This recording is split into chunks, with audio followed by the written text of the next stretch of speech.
So let's say we need to stop for the day and come back to this in a little bit, okay? Or maybe the next day.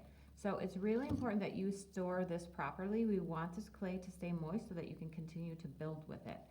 So we're gonna do a couple of things. The first thing you're gonna wanna do is you're gonna wanna take this and make sure that your name is on the bottom. So you're gonna write your name with the wooden stylus.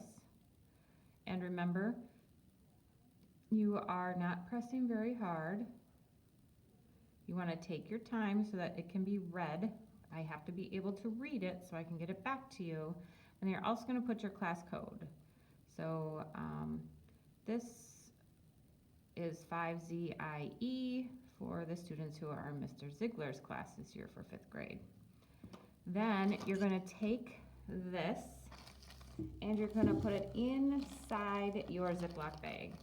So you're gonna just slide it down, and then you wanna take a little bit of time and work on getting out the extra air, and if possible, you should zip your bag closed. If you can't zip your bag closed, that's okay, because you can just fold it underneath and hold it, and the weight of the clay will keep the air from coming in, but we need to make it nice and closed.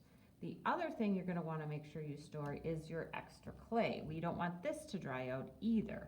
So we're going to put that into the smaller bag that came with your supplies. That way we don't have to worry about the two rolling around and get one squishing the other. So again, I take the air out and I zip it closed. I make sure that it is tight. And then this is ready. This can wait for a little bit longer. The other thing you're going to want to make sure you do is you're going to dump out your water. You're going to want to make sure you keep your wooden stylus by your supplies, and we are going to need to wash our table. So you want to make sure that you clean up your things, remove everything off of the space so that it's not in your way when it's time to wipe. You are going to want to check with your grown-ups.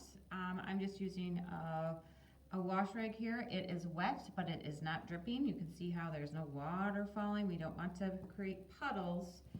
And then you're going to just fold it in half, and you're going to set it on the table, and you're going to wipe your space. And you want to make sure you get all of the clay off.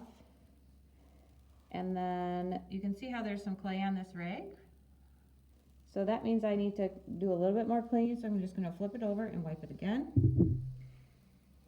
And you can then take your wash rag and flip it inside out and wash yet 2 more times to make sure that there is no clay residue left on your surface. The last thing you want to do is have clay dust on your dinner.